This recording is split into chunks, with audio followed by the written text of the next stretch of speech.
Hello, Heath Jones here, and welcome to the Northwood Podcast. If you were with us last week, same drill as last week. We have a lot of people moving about in our building, a couple schools, some classes, and so there might hear some booming and banging, and then some voices, maybe some kids shouting. And I'm sorry, but it's just where we are this week. Here I am in my office recording this on a Wednesday during a school week, so that's how it goes. By now, you probably know the drill. If you've been with us, you know that you should subscribe to our YouTube channel if you haven't done so already, or you might think about following or subscribing to our podcast by way of whatever app that you listen. Speaking of podcasts, you should check out more podcasts produced by the All Indiana Podcast Network that produces our own. You can find those at www.wishtv.com/podcasts, and there you can read about a wide range and array of podcasts made available by the All Indiana Podcast Network, courtesy of Wish TV. Which is where we are, and this is a production of Northwood Christian Church, where I pastor. We're located in Indianapolis, Indiana, and if you'd like to learn more, I encourage you to please visit our website at www.indyncc.org. That's IndyNCC for Northwood Christian Church.org. But moving on, today we'll be considering a short passage from a relatively obscure book in the Bible called Habakkuk. But first, if you are listening by way of the podcast, here are some ads. And we're back. That is if you were part of the podcast audience. For those of you who are with us by way of video, apologize for that awkward pause, and let's get to it. And our text today is found in the book of Habakkuk. We'll be going over verses 1 through 4 of chapter 1, and then verses 1 through 4 of chapter 2. And they go as follows. The oracle that the prophet Habakkuk saw. O Lord, how long shall I cry for help, and you will not listen, or cry to you, violence, and you will not save? Why do you make me see wrongdoing and look at trouble? Destruction and violence are before me, strife and contention arise. So the law becomes slack and justice never prevails. The wicked surround the righteous. Therefore judgment comes forth perverted.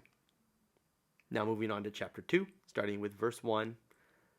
I will stand at my watchpost and station myself on the rampart.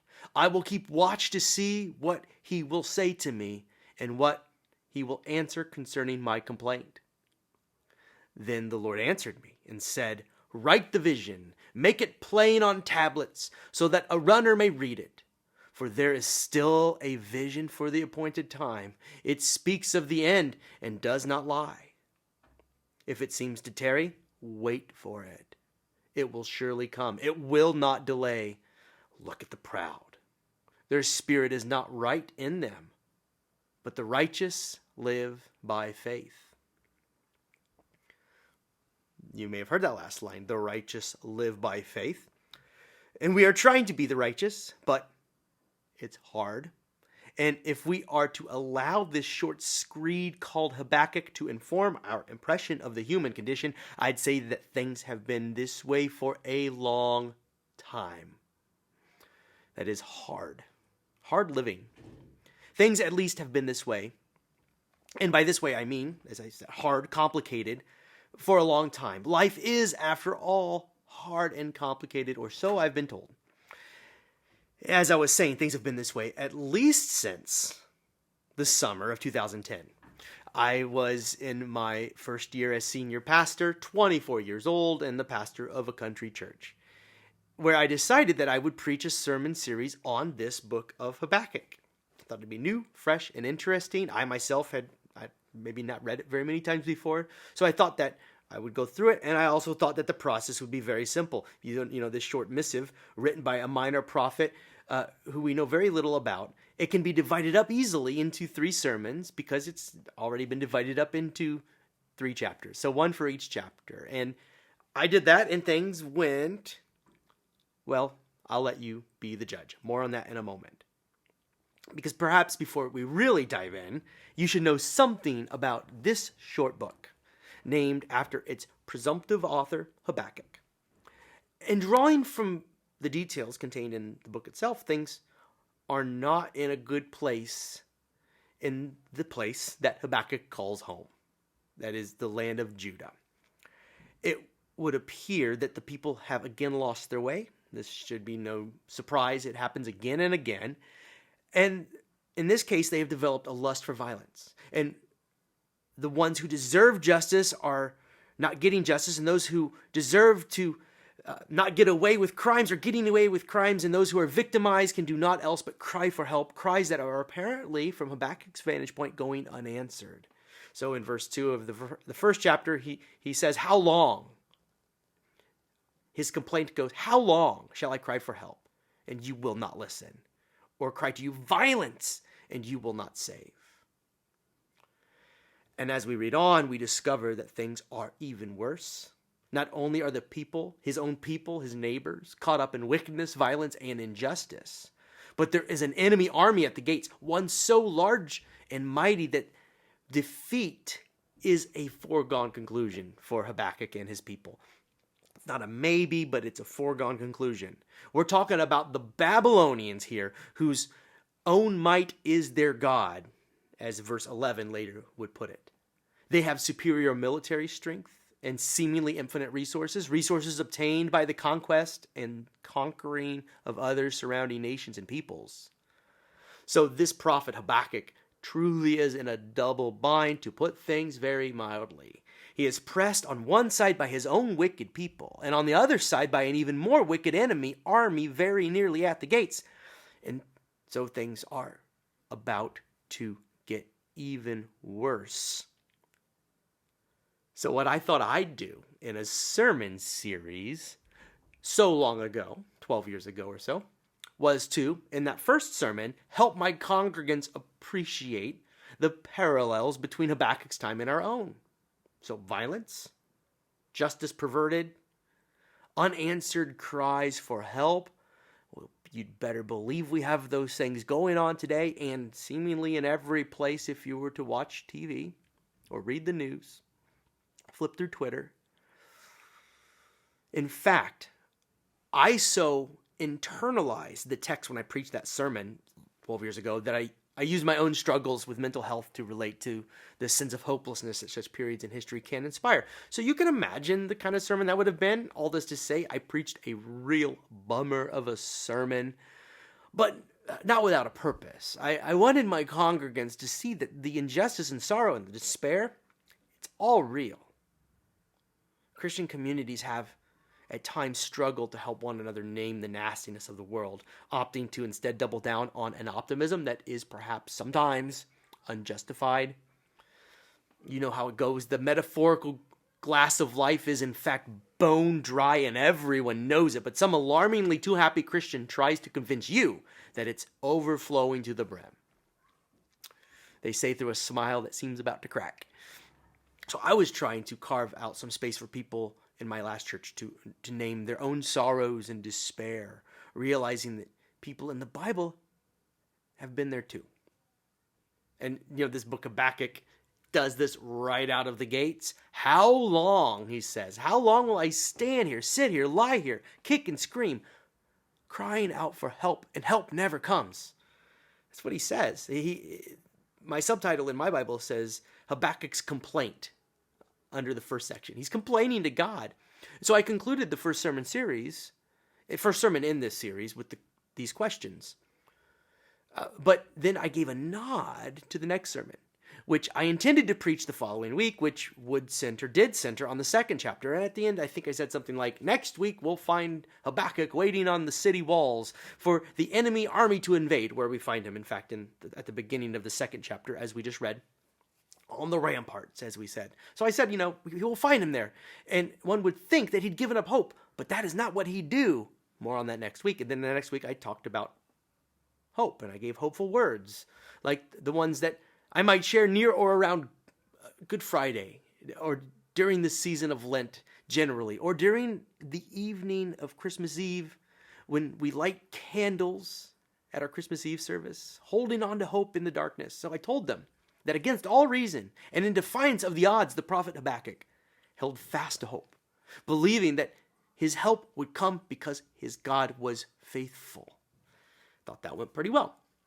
Maybe next week I would find my congregants more buoyant and encouraged. So on the third sermon, I prepared and intended, and eventually would preach about the third chapter, which, if you've read it, recounts the various ways God had liberated the people in the past. And this was done to recall in the minds of Habakkuk's community similar times of despair and turmoil, so that they may come to see that such times they don't last forever. That those who corrupt justice and exploit others are not allowed to do so forever. In fact, most of Habakkuk's third chapter is comprised of a victory song, one that describes the works of God that thwart the efforts of evil empires. So that third chapter is a hopeful chapter, though none of it was suggested for today's reading in the lectionary. But I'd like to give you a sample of the sort of thing that I'm talking about. And basically, most of Habakkuk chapter 3 can be led through this lens. And think about the difference between this line and the "O Lord, when will you hear my cry" line from chapter 1. In chapter 3, he says, "O Lord, I have heard of your renown, and I stand in awe, O Lord, of your work. In our own time, revive it. In our own time, make it known. In wrath, may you remember mercy." So the prophet is making a declaration to God. I know you. I have seen your actions in the world. I've heard the stories about you, and I know that you're not a God who will allow this to go on. I refuse to accept this as status quo, not because I think I can do anything about it. You know, Habakkuk on the ramparts watching the Babylonian army approach, nothing he can do. You and I, in many of life's problems, nothing we can do. None of us can solve the world's problems writ large, but here's a claim that God will. After all, God has before in the past. That's his argument. And in that series that I preached more than 12 years ago, I tried to call us all to that place where the prophet finds himself in the second chapter, waiting on the ramparts, on the pending doom brought by invading armies, but with the following words on his breath: "I will stand at my watchpost and station myself on the rampart. I will keep watch to see what he will say to me, he being God. He will say to me, and what he will answer concerning my complaint." It's as if Habakkuk has looked at his world and concluded, no, simply no. This ain't you, God. So I know that you are about to do something. I'll wait here for your reply, which I am sure is right around the corner. That's quite an attitude to take with God, complaining to God in that way. But God doesn't seem to mind. God responds, and we read verse 2. "Write the vision, make it plain on tablets, so that the runner may read it." So this is going to go out to everybody to hear. Going on, verse 3, "For there is still a vision for the appointed time. It speaks of the end. It does not lie. It seems to tarry. Wait for it. It will surely come. It will not delay. Look at the proud. Their spirit is not right in them, but the righteous live by faith." Now, as I said a moment ago, notice that the word is sent out by a runner to all the people. Tell everyone, help is coming, so don't give up. It's like this around Christmas time for Christians. And that is the overall point of this short book in a nutshell. What I really wanted my congregants to know so long ago is don't give up. Don't give up. Sounds simple, but in the face of the odds these days, don't give up. There is so much happening these days that reminds me of Habakkuk's times, but don't give up. I made this point more than a decade ago, and I got into a little bit of trouble. Unintentionally. After the second sermon in that series, the one that begins to lean really hard towards hope, I was prepared to preach that third sermon, the final sermon, the one that would do more than lean towards hope. It would wax triumphant. It would embrace hope with open arms. But as I sat behind my pulpit with that sermon in hand, one of the leaders in the church made an announcement. There was to be a pastoral relationship committee meeting after church. Now, for those of you who don't know, that was a committee that is meant to help serve as a liaison between me and my congregants, and they're usually there to help encourage me. But in this case, this unusual impromptu meeting called during the service. Well, again, not usual. And I would soon discover that this would be a bit like being called down to the principal's office for disciplinary reasons. Someone had sent a letter, handed a letter, mailed a letter. I'm not even sure. By the time I received it, it was handwritten, out of envelope, expressing their extreme displeasure at the preaching of late. This congregant let me know in plain language that while I was reading from the book of Habakkuk, she was so overwhelmed by the despair complained about in the message, about Habakkuk's complaint from the onset, that she could do not else but focus on the negative. She said by the time I got done preaching, she couldn't hear anything I was saying. She was so depressed. And I came to understand that the message of despair was so dominant that the message of hope was drowned out. And there's a metaphor for life. But at first, I got defensive of my precious sermon series. I tried to get the leaders in my church who were presenting me with this letter of complaint to see that if the congregant could only be patient, the punchline of the series was that God is good to deliver us and that the people will be free. But as the discussions went on, I came to see that for many, when they encounter themes like the ones that come at us from the book of Habakkuk, themes of despair, sorrow, injustice, and suffering, they can see little else, not so long as they are captivated by the ugliness in their lives, the ugliness in our world. And I'm wondering now, how many others feel similarly stuck? How many are, like my congregant of old, similarly overwhelmed by what's wrong with the world and don't need to hear another sermon just highlighting the suffering's greatest hits? There was once a prophet who felt much the same, and he cried out to God in his frustration, pointing out the contradiction laid bare by contrasting his violent and unjust world with the loving and just God he had heard about when his people's history was recounted. His name was Habakkuk, and he was answered. And today we're talking about him. And he was answered with assurances. Hear this. If you are overwhelmed by the suffering, the man who was overwhelmed by the suffering in his own time was answered with assurances that the same God who had liberated the people in the past would do so again. And I'm here to tell you that many have lived to see it. And just how did they live? Well, that is the real question, isn't it? How are we to live when we are pressed on all sides by any number of trials and struggles? Well, we are to hold fast to hope, is what we read in the Bible, and we are told that those who live well always do, or as the prophet puts it, the righteous will live by faith. This is in the same verse that is contrasted with the pride of the wicked.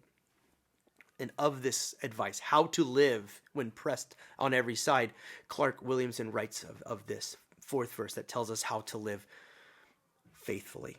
He writes, faith, trust in, and reliance on God is the opposite of pride, which relies on its own sources to solve all the problems of injustice. We are to walk in the way of life and blessing, trusting in God in the midst of the madness of the world.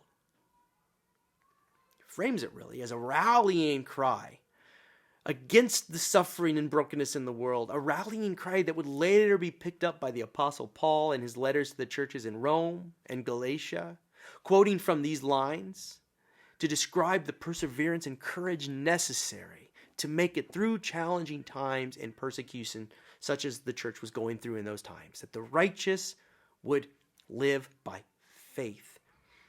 I don't get intimidated by this word righteous, even as Paul uses it. I know that Paul can be quite intimidating in the New Testament.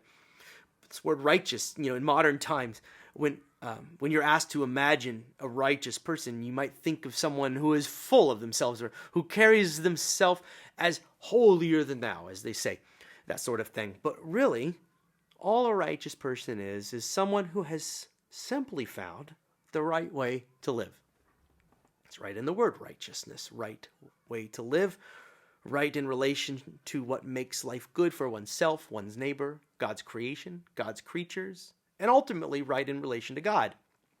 That is basically what a righteous person is. Someone who lives well, and in the biblical world, this includes doggedly sticking to hope in the midst of bad times. That's right living. And trusting in God to lead us through to a better place. Habakkuk says that's right living. Paul says that's right living. Simple, right? But I don't think that any Christian writer tapped into Habakkuk's prophetic spirit better than the writer of Hebrews, who quoted from Habakkuk 2 in order to encourage the church to keep its head in spite of the worst that was happening around them, believing in the God who liberates, even through times of trial, especially through times of trial. And this kind of faith in a God who will carry them through trials and tribulations, became the mark of one who understood their calling and purpose in the world. Here is how the writer of Hebrews put it from chapter 10, verses 32 through 39. Quote, "But recall those earlier days when, after you had been enlightened, you endured a hard struggle with sufferings, sometimes being publicly exposed to insults and afflictions, and sometimes being partners with those so treated. For you had compassion for those who were in prison, and you cheerfully accepted the plundering of your possessions, knowing that you yourselves possessed something better and more lasting. Do not, therefore, abandon that boldness of yours. It brings a great reward. For you need endurance, so that when you have done the will of God, you may receive what was promised. For yet," and here he's quoting from Habakkuk chapter 2, quote, "In a very little while, the one who is coming will come and will not delay. But my righteous one will live by faith. My soul takes no pleasure in anyone who shrinks back. But we are not among those who shrink back and so are lost, but among those who have faith and so preserve our souls." End quote. So here the writer is describing those who have faith. Those who have faith that are described not as those who believe the correct things about God, or about those who hold correct views about theology, and none of that. We often think, what is your faith? It's the details. But that's not what the writer of Hebrews describes, not the details about God. Those who have faith in the world of the Jewish and Christian narratives are described here as those who have come to rely on a God they believe is consistent, reliable, and always with the people, striving with them towards their liberation and redemption.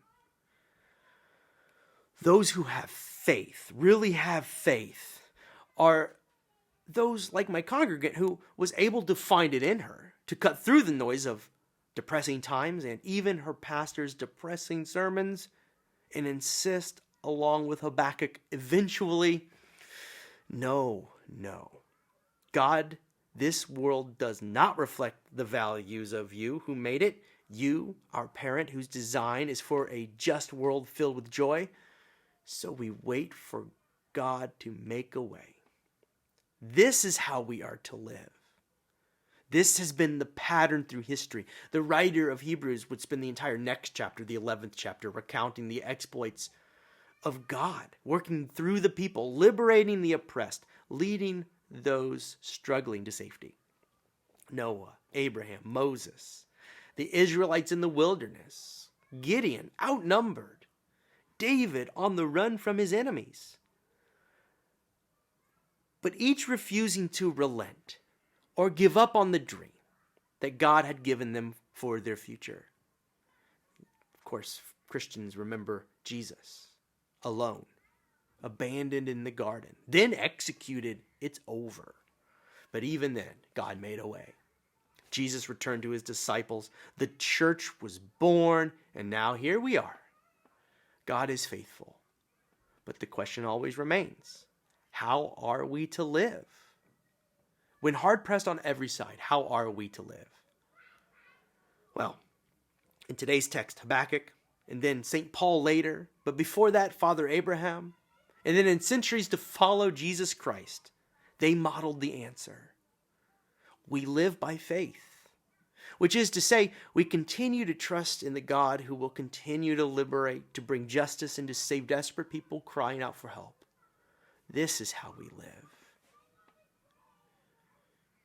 We refuse to give up on the future God has promised God's children. How are we to live? We live by faith in this God. And in the year 2022, we live by faith in this God. We're trying to here at Northwood Christian Church, and we've been talking about that for weeks and months. But the writer of Hebrews takes it one step further. Did you notice the line that appears tacked on to the end there? Right after the line quoted from Habakkuk chapter 2, the righteous will live by faith, he goes on and says something that isn't actually in Habakkuk. He goes on to say, my soul takes no pleasure in anyone who shrinks back. Now, them's fighting words. These words spoken from the mouth of God. Or if they're not fighting words, they are definitely words that call us to action. Words that call us to do more than wait for our help to arrive. These lines would have called Habakkuk off of the city walls if they had been there, where he had been patiently waiting on the Lord to do something in the face of pending invasion. Asking Habakkuk not to shrink back would be to ask him to consider doing what he can do in the meantime while he waits for the Babylonians to come in force. Doing what he can do to make his situation even a little bit better. So get off those walls, Habakkuk, and start loving your neighbors. And for Christians, this means that we are called to be active participants in God's redemptive work in the world, feeding the hungry, being peacemakers, helping enemies to reconcile. Our mission is expansive. But I agree with the writer of Hebrews. We should not shrink back. Not shrinking back is also one expression of living by faith. You can think of it as a trust fall into our future, knowing that God is faithful. A trust fall into the future assumes that there is a future there to catch us and a God who will lead us to that place. And this is how we will live together. So will you join us at Northwood Christian Church or wherever you are on this journey and live with us by faith? Will you join the billions of others, past and present, who have found the courage to live well and to not shrink back from the world in fear? This is how we live by faith.